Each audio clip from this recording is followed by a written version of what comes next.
I'm Rick Buck, and I've been a dentist for 15 years. I had a patient who came into me with a crown he had done somewhere else, broken off pretty much at the gum line, and here you can see it. Now, the dental textbook tells us to remove this tooth. However, this patient wants to save this tooth at all costs. So I'm going to do the crown, and I noticed there are still about 3 millimeters of good solid tooth above the bone level, which is the minimum that I need for a crown to fit and work on this space. So I let the patient know, but I'm willing to give it a try, and he wanted me to do it, so anyway, I did it. So like and subscribe if you have teeth.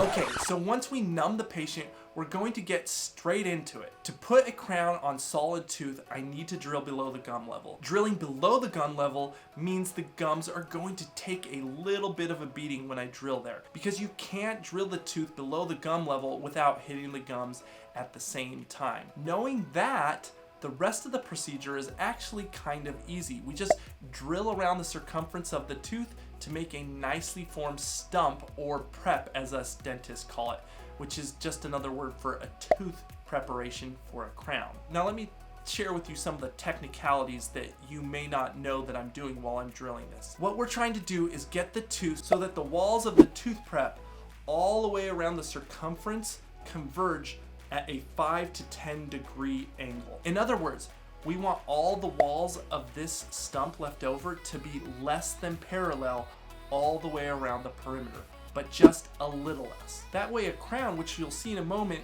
can nicely slide over the tooth and have a lot of natural retention. Now you can see the more I do, this is leaving kind of a slot in the gums around the tooth. The gums will grow back up against the tooth eventually, and that's something you're gonna see at the next appointment. I also have the patient bite down to make sure there is 2 millimeters between the prep and the opposing tooth. And in this case, it's way more than that because the tooth broke off and there was already a crown on it. So we have tons of space. At the end of this appointment, I use this flame burr to clean all the way around the margin of the tooth preparation. The margin, just so you know, is where the tooth and the crown, when it's done, will meet, and this area needs to be sealed off completely by the crown. So I'm smoothing right around this tooth, and this is going to be important for the impression. There's just one problem though once I smooth it all off.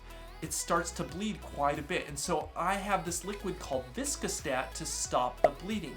If there's too much blood, the impression will not turn out very well, especially around this margin area, and once again, that's the most important area that I need to pick up in this impression. This margin is very important because it is the weak spot where decay can easily get in if the crown is overhanging or open.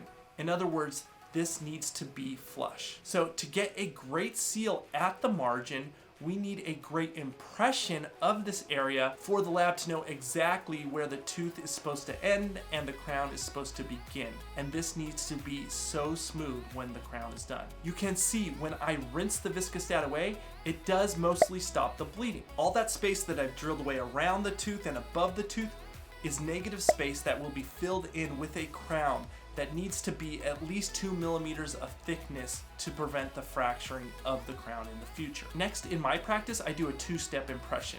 So first, I place a quick setting hard impression material in the mouth to generally capture the remaining prep of the tooth. Then, after it hardens, I take it out, and then I add a more viscous and long setting impression material for a more detailed layer to this impression. And so that way, the hardened part of the impression is gonna press all of this fluid impression material down into the little sulcus around the tooth, and it will pick up that margin area really well. So once we take it out, this is the impression of the prep, which has the very nice detail in the margin. Next, for this appointment, we're going to get a shade of the previous crown.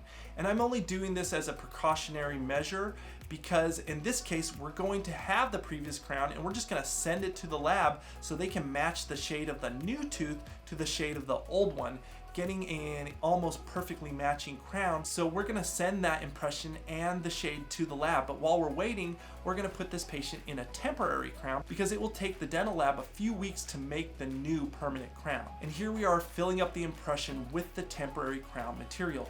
we took this impression before the appointment with the old crown in it. So when we put this back into the mouth, temporary resin will fill the negative space where the teeth were filled down into the shape of a crown. So when we take out this temporary crown that we're forming, at first there's a lot of extra temporary material that seeps around the tooth. So we'll have to clean all that up a little bit before this crown will look nice. And that's what we're doing here, is just removing a lot of the excess stuff, making sure things fit and that it feels nice in the mouth. And so we keep trying it in to make sure it fits nicely, and you can see it looks really pretty nice too. The crown is pretty good, and so we're gonna cement the temporary crown in, and we'll see the patient back in a few weeks. Now, if this temporary isn't cosmetic enough, you can have temporaries professionally done, but that takes a little foreknowledge, and there is normally an extra little fee because the lab is going to charge us a fee to do this as well. Now, the shade isn't the greatest match. Once again, we have very little options for this temporary, especially on such a short notice in an emergency like this. But aside from this temporary crown, the final crown will match much better than this. But for this standard temporary, there is no extra fee, and it can all be done pretty much right on the spot. So we now jump to the final appointment where we try in the final crown, and we take off the old temporary crown, and here we are just slipping on that new final crown.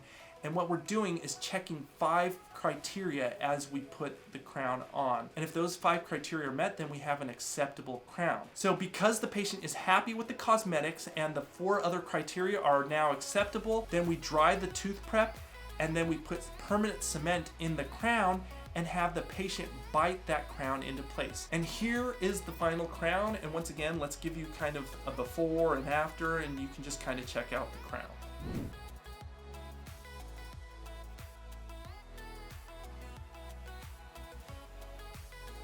Watch my daily dental care video I have posted now for the best technique, tips, and product recommendations for a stunningly clean mouth that avoids tooth decay, gum disease, and gives you fresh breath. The best dental products that I recommend are in Amazon affiliate links in the description below. If in Southern California, my dental office is in the description as well. Like and subscribe to my channel if you have teeth.